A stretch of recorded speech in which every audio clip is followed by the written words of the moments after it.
Hindi ibig sabihin ng hayaan mo sila, pababayaan mo ng apakan ka. Hindi ibig sabihin nun na okay lang i-disrespect ka. Ang ibig sabihin nun, nakikita mo kung sino sila talaga. Kaya kapag sinabi mong hahayaan mo sila, hindi ibig sabihin neto pumapayag ka sa ginagawa nila. Ang ginagawa mo talaga, inaamin mo sa sarili mo na ganun talaga sila. For example, may kaibigan ka. Sa tuwing hindi ka niya kailangan, parang hindi ka niya kilala. Pero pag nangailangan sila, nandyan sila agad. Hayaan mo sila.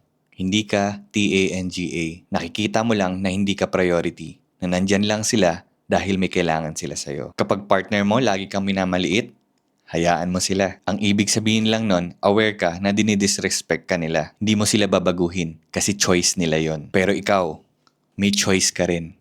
Kung tatanggapin mo ba yon o hindi. You don't get what you deserve.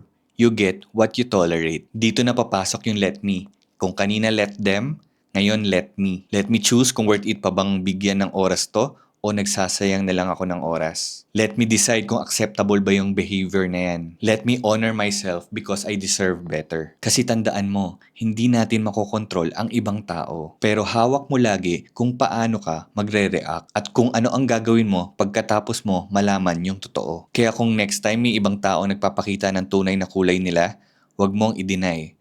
Huwag mong i-rationalize yung ginagawa nila. Let them show you who they are. Pero pagkatapos nun, let yourself decide kung worth it pa ba sila sa buhay mo. Kasi at the end of the day, choice mo lagi ang magpahalaga sa sarili mo.